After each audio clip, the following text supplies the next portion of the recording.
Distorted be like Hubble telescope, that's how we cope. I am best friends with Cooper Sephiroth and Dr. Wily, always smiley, but my thoughts are red just like my eyes be on.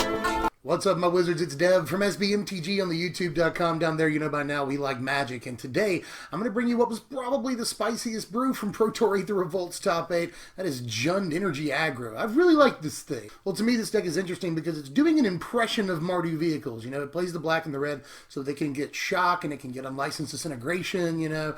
But instead of playing the small, little white dorky guys like Thraben Inspector and Toolcraft Exemplar, this deck instead plays like big, beefy green creatures that can get to like 4 power by turn 3 and stuff. So definitely a little bit more longevity and more presence in the mid game. So sort of a hybrid aggro mid-range deck here, and I think that's really cool. Let me show it to you. This deck plays 19 creatures, and all of them have a little bit more power than you would normally see at their slot on the curve. That's sort of the theme for the deck, and we'll start with one of the better examples of that, 4 copies of Greenbelt Rampager. The Pugilist Pachyderm, this guy's good for a bunch of reasons in this deck, not the least of which is the fact that he's a 1-mana 3/4. That's just insane stats right there. But there's a bunch of different tricks with this guy in this deck. You know, he can give you extra energy for your Aether Hub to fix your mana. He can give you extra energy for Harness Lightning, extra energy for Longtusk Cub or another attack step with Voltaic Brawler. Just so many things that this dude does, and he sets up like really good turn 3 plays where you play him and a 2-drop and you keep the elephant. So guy is really good, is all I'm going to say, and I don't have to really go too much farther. He's our only 1-drop creature in the deck, but he's all we need. Just look at all the meat on this dude. The last thing I want to mention about Greenbelt Rampager before I move on is just a little bit of tech. You can play him, crew a vehicle while his ability's on the stack, and then pop him back to your hand and get the energy. It's completely legal, and that's a really fun play. In the 2-drop slot, the deck's also going to play 4 copies of Longtusk Cub and 4 copies of Voltaic Brawler. Both of these are 2-mana guys that can get to 4 power like really easily.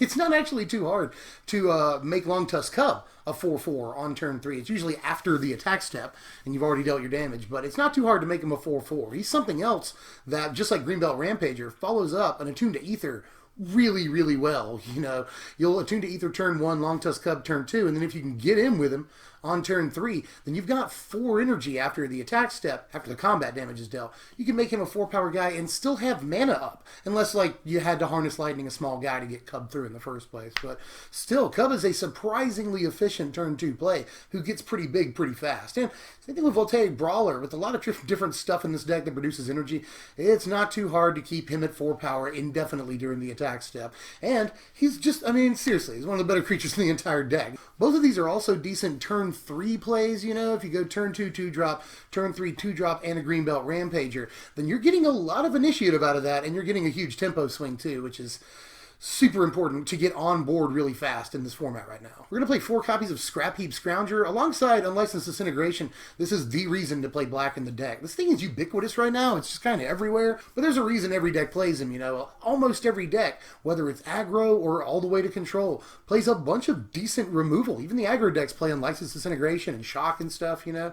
So it's important to have a creature that can keep coming back, and there are some games where Scrapheap Scrounger will more or less be the difference. Into the 3-drops here, we're not going to play a whole bunch of them, but we are going to play a few. We're going to play 2 copies of Tireless Tracker and 1 copy of Rishkar. Now, Martin Juza, the guy that piloted this deck to a top 8 finish at Pro Tour Aether Revolt, put out an article about it on channelfireball.com, and he said that if he had it to do over again, basically, I'm paraphrasing here, if he had it to do over again, he might not include the 2 Tireless Trackers. He figured that he'd be seeing a lot more control decks on the day, and the whole reason he put in Tireless Tracker was to sort of out-card advantage those decks and turn your land drops into something other than just dead draws. But with maybe control taking a back seat, or at least it hasn't been super prevalent in the first couple of weeks of the format. We see it pop up every now and again, but it wasn't a huge presence outside of the Jeskai Saheeli decks at the Pro Tour, with if control really isn't that important, although I still have some faith in it. But if it's not as important going forward here, then both Martin and I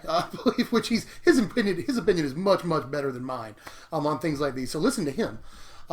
He believes that you might want to sort of, maybe instead of Tireless Tracker, put in another Rishkar. I think that the one of Rishkar is very, very good when you get it, and it's probably the best turn 3 play that you could make, you know, outclass their 2-drop, you know, with your 2-drop. It seems cool. And have a big Rishkar out. After boards, it allows you to cast your bigger stuff, you know, just a lot of good things about Rishkar, and I would like to see more copies in the deck. The deck plays 5 total vehicles, and the first one I'm going to show you is the obvious one. It's going to play 3 copies of Heart of Kiran. I said it correctly. Well, we've got a bunch of like 3-power guys that can crew Heart of Kiran. Not to mention we can do that Greenbelt Rampager trick and crew a Heart of Kiran. That's cool. We've also got a few different Planeswalkers, so lots of different options as far as crewing it goes, and it's just a 2-mana 4/4 flying vigilance, so you gotta play it. That's kind of all there is to it at this point. The other vehicle the deck plays is not Aether Sphere Harvester, it's actually Fleetwheel Cruiser in this slot as a 2-of, and it's actually pretty awesome. Martin, again, in his article, talked about one of the best uses for this is if your opponent plays a Saheeli Rai on a naked board, then you can go, untap your lands, and slap down a Fleetwheel Cruiser and smash the Saheeli in the face. That seems pretty cool. But of course, aside from that, it's a really aggressive turn 4 play, you know? If you've had a pretty good play line up to turn 4 at that point, you've got some guys out, you've got an aggressive board stance, then Fleetwheel Cruiser can come down with haste and 5 power and really ruin their day alongside all of your other guys. You can really push that turn 4 attack step over the top. Plus, aggro decks just generally like relatively cheap, relatively huge at the same time haste guys, you know. Haste on a big creature for low mana is just something that you really, really want to have in an aggro deck, especially because you can top deck this and just ruin plans if they haven't like accounted in their mind for a huge haste guy, you know, which sometimes they don't, you know. Anybody that's played like Boros vehicles in the past can attest that you catch a lot of opponents flat-footed with a top deck Fleetwheel Cruiser. It happens a lot. The deck also plays 4 Planeswalkers to crew Heart of Kiran and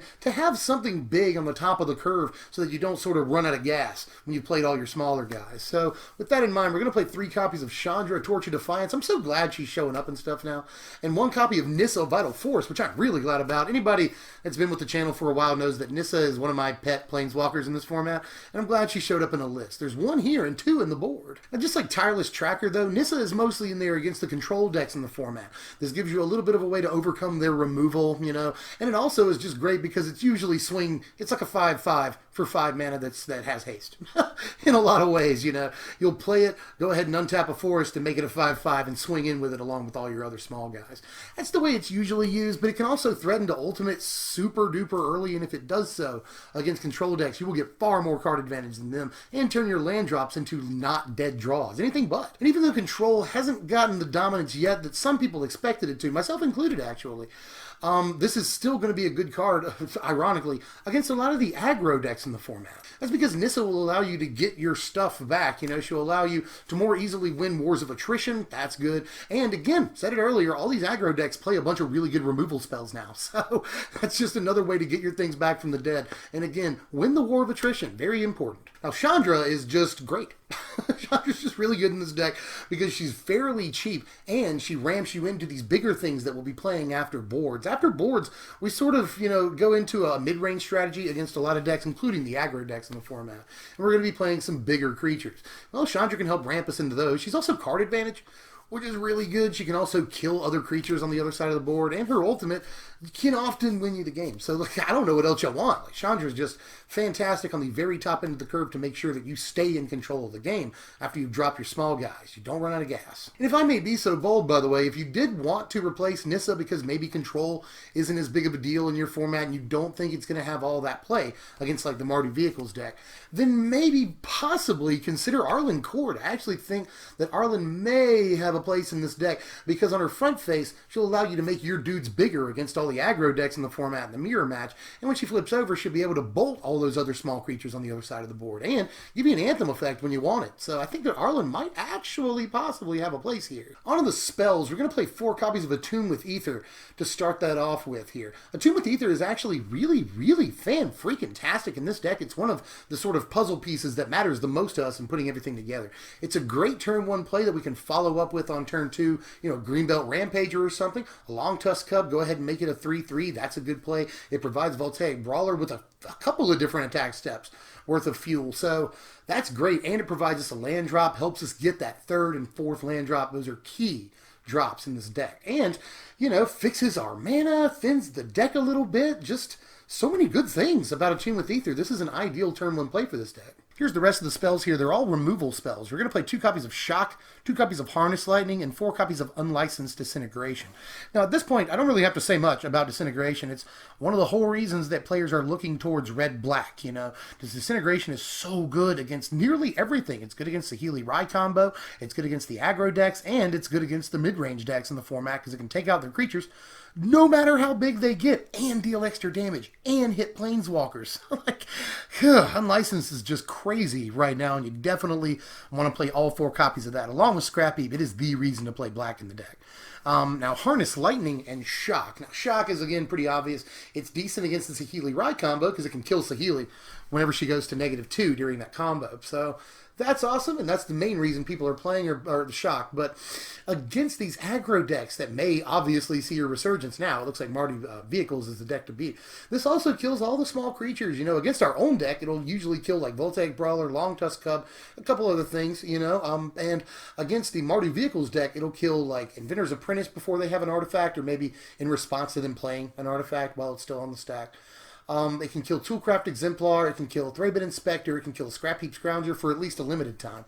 So there's just a Tireless Tracker. You can also kill like Servant of the Conduit and Rogue Refiner. There's just like 100 different targets for Shock in this format right now, and it's better than you might think it is. It's better even outside of just protection against Saheeli combos. So play a couple copies of Shock, and then Harness Lightning is especially good in this deck specifically. A lot of the Mardu decks did not find room for this in the main deck, but we are an energy deck, so I think it's definitely worth playing in the main. It can either take out small dudes, which there are plenty of in the format, and then leave energy behind for us to play with, or it can use energy that we have stored up and kill big guys, like even Torrential Gearhulk sometimes. So yes, to Harness, it's obviously very good, and it's also good at like clearing a path for our dudes in the early game. The deck only plays 20 lands, but it's helped out an awful lot by the presence of Attune with Aether. I'm telling you, the card's awesome. It really drives down your need to play a bunch of lands and helps you get to your 3rd land drop. That's important.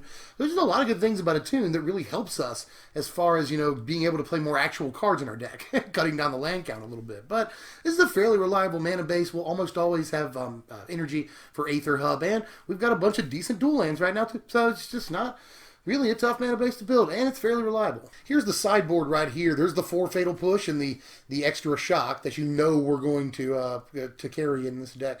I do think it may be worth in this new format finding room for a 1 or 2 of Fatal Push in the main deck, but there's already a bunch of removal in the main, so I'm not too sure about that assessment. As far as Tireless Tracker goes, this is great, again, against the control decks, and that's when you'll board it in, but again, we'll see whether or not Control has a resurgence here. If not, you may want to think about something else in this board.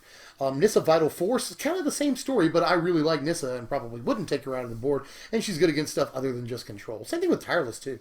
Another copy of Chandra in here just for when, especially against aggro decks, you want to shore up that game. This is great to drop on turn 4 and blow a guy away or draw an extra card or something, but mostly you're going to be playing small creatures in the early game. Play that Chandra on turn 4 and start blowing guys away and drawing cards in between. So Chandra just be really good against smaller aggro decks in the format. Skysovereign, however, speaking of that, is probably the best card against Mardu Vehicles in this whole list, and I could definitely see a 1 of in the main deck. Absolutely. If not a 2 of, it just seems really good against Mardu Vehicles. Again, it just blows up really small guys, and even like Winding Constrictor, this can blow up depending on, you know, what's happened so far in the game.